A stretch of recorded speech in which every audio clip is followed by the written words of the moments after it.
And the Western Conference, just like the Eastern Conference, is all set. Pelicans will face the Oklahoma City Thunder in the first round. Welcome to Playoff Central Live, presented by State Farm. That's B. Wood, that's Carlos Boozer, I'm Chris Miles. And for the New Orleans Pelicans, without Zion Williamson, they were clicking on all cylinders. But we got to start with the defense, because you see the Kings, 98 points on the board. Pelicans, 12-0 this season when they play that kind of stifling defense. Brendan, 9 steals and 7 blocks. They control this game on that end of the floor. Yeah, and defensively, we're starting to see that be a theme the last couple of games. That when we talk about the Miami Heat, they got their win. Now we're talking about this game with the Pelicans and how they won. It starts with defense. We say defense wins championships. I'm not saying that you're going to shut teams down like this every single night, but you got to have guys understanding where they're supposed to be. You got to have active hands, getting strips, steals. If you're shot blocking, you got to be on the weak side. You got to be in the right, proper position every single time, and you got to find a way to let your defense trigger easy offense and get out in transition. And we saw that tonight with the Pelicans. Yeah, they did that. I mean, from the opening tip, did a great job offensively, going inside the balance units, got him physical. They were got in the passing lanes. They were contesting shots, as you saw. They're turning defense into offense. They played as a unit on the defensive side of the ball. Then you bring in Alvarado. Does a great job of pushing the tempo. They just look like a playoff-ready team tonight. Yeah, and this team, again, Zion Williamson played a career-high 70 games. So, Brendan, you pointed this out before the show. They are now 8-5 without him this season. So they've won with Zion Williamson and without him on the floor. The bench, a big part of that, outscoring Sacramento 34-10. So it was by committee. Yeah, it was definitely by committee. The bench was great. You got big-time play from Nance Jr., Najee Marshall, Jose Alvarado. But for me, it starts off with JV, and he was varsity tonight this season. Your vets might not have 4 or 5 of these games in a playoff series, but just 1 or 2 here or there, that's what'll get you over the hump. We saw that with Valanciunas, and in the first game we saw it with Kevin Love as well, as he had a big game with 16 points today. Take it back to the Philly game. Nicholas Batum had a big game. Your vets are very important this time of year, and we've been seeing that all throughout the play-in so far. So it was something that Brendan said, right? And we were talking about the mindset of, okay, so Domantas Sabonis, 23 points, 14 rebounds, 7 assists. But we know him, all-star caliber player for JV. It's about offsetting that, and the 19 and 12 did that. No, great job. I mean, great game plan as well. They went inside to him right away. They thought he had an advantage over Sabonis, and he did. Was very physical, put the ball in the basket. You saw C.J. McCollum right there driving, drawing attention, dishing it to him. He's got great hands, did a great job of finishing at the basket. I feel like, to Brendan's point, you need a veteran guy who's been there before, been physical, been aggressive, had success in the playoffs as well.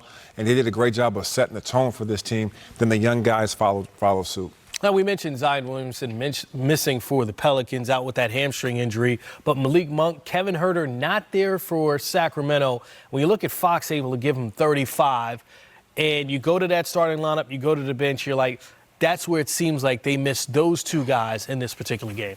Yeah, and, you know, no one's going to make it. No one's going to cry for you in the playoffs. So this time of year, no one's going to make any excuses. But Malik Monk, probably the 6th man of the year, at least in the running for it. He brought that juice and that energy off the bench, and those type of guys can sometimes change the trajectory of a game. You might be flat, and a guy like Malik Monk comes in, makes 2 or 3 big plays, and next thing you know, the whole energy of the game shifts. And you could just see Sacramento didn't have that tonight. Obviously, missing Huerter hurt them as well. Yeah, and that energy, Larry Nance Jr., Jose Alvarado really brought that when you had 3 guys off the. They look hungry. They look hungry. And this is the team that got smacked in the mouth 2 games in a row. You lose to the Lakers on your home court. You don't want to end the season losing 3 straight games on your home court, man. That's not how you want to go into the offseason. And they came out with that extra grit and that extra fight tonight. They had that bounce. They had that pop in their step. Yeah, and also 29 team assists. I mean, that's something that when you talk about the Pelicans, you think, oh, Zion Williamson initiates the offense a lot. He's out. Then they go, oh, you don't have a traditional point guard. Yet they were still able to move the ball to the tune of 29 assists with no one having more than 6. Yeah, it's great. I mean, they just share the ball. That's what I was saying. They look like a team because they're drawing and kicking. They're making the right play. They're finding each other. They turn down a good shot for a great shot. That's what playoff teams who are trying to win do. Like Brendan said, they're hungry. They're hungry, but you're hungry together as a unit.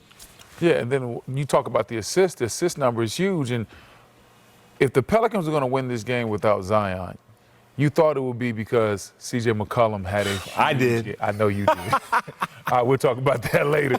But that just goes to show you with the ball moving, everybody touching it, nobody caring who gets the credit. CJ didn't even come out there and take but 8 shots. I thought he might take 28 shots on a night like tonight, but the ball was moving. Everybody got to be a part of it. You had 5 guys in double figures, and some of them weren't the usual suspects, but it didn't matter. It was all playing the right way and taking advantage of the mismatches where they had them. Well, I asked you before the game because Brandon Ingram and C.J. McCollum collectively were averaging 50 against the Kings this season. Well, McCollum gave you 7, but Ingram handled his business with 24.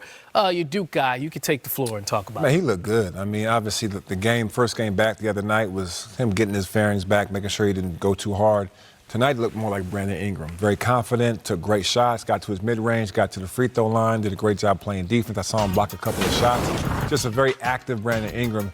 He's so versatile. Obviously, that's why they were looking forward to pairing him up with Zion. But the reality of it is he's another guy that can carry your offense when you need a bucket. You can go to BI, he can get to his spots, he can knock down shots. He's a prolific scorer, and he looked great tonight. And something we kind of discussed as this game was progressing, like, okay, it's a 20-point lead now for the Pelicans. How do you think they match up with the Oklahoma City Thunder with Zion not on the floor? With Zion not on the floor, I think it's going to be tough because the thing that makes Oklahoma so tough to me is the fact that they will go out there and score the basketball, but they will guard you. They're top 5 in offense. They're top 5 in defense. They have an MVP caliber leader when we talk about Shai Gilgeous-Alexander. Listen, this is a team that can really, really get after you. So without Zion, I don't really like the Pelicans' chances in this series. But as they proved tonight, you can't sleep on this squad because they still have enough talent to beat you. But I do like where OKC is heading into this series. Yeah, same. I think OKC's sitting in a great spot, right? They have an MVP candidate in Shai. They got great pieces around him. They got size around him as well at the skill positions. And then obviously the Pelicans are missing one of the most dynamic players in the game in Zion Williamson. Him not being there puts that much more pressure on the other guys to perform against the #1 team in the Western Conference. And going to look at the Sacramento Kings from where they were last year as the 3rd seed in the West, but they had just 2 less wins this season than they had last year. To lose in a play-in like this, Brendan, this feels like a group that needs to stay together and just regroup for next season. What do you think of that assessment of Sacramento? Well, they still have some very good young talent. And so when you look at this Sacramento team, they don't need to hit the panic button, do anything drastic. Obviously, everybody wants to improve. And if there's a window open for you to do that, you take it. But I think Keegan Murray's going to be better. I think that, if you have Monk and Herter healthy, we see De'Aaron Fox 27 points per game, and I still think there's another step that he can take in his game. So they have some young guys that are playing really good that can take another step forward. I think that Sacramento will be a better team when we talk about them next season.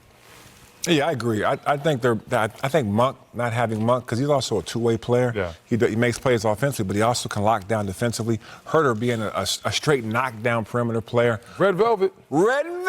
Hurt them not having those 2 guys specifically hurt them in this particular game. But I agree with Brendan. I don't think you hit the panic button. I think this team is set up very nicely for the future. They're young. They can play multiple styles. They got to get better a little bit defensively, get a little tougher, I think, as well. But let these guys mature, let them have great summers, let them come back and see where they are next year. Brendan, there were 2 points this game. Don't forget that Sacramento, they were leading after the first quarter. Yeah. And then you really look at this game going back and forth, and the Kings were down at the start of the 4th. And then the Pelicans held them to start the 4th quarter, 1 for 11 shooting from the field. It just felt like in that moment that the Pelicans have this switch that they can flip defensively that maybe they don't have that offensively against the right opponent. What do you make of that from them? Well, I think they do have the defensive talent. They have guys that are long and athletic, and give David Griffin credit. He's drafted guys that can play defense. Herb Jones, this guy was a defensive player of the year in the SEC. This guy has those type of capabilities, and now he's starting to shoot the 3 at a high clip. Very valuable. You get a guy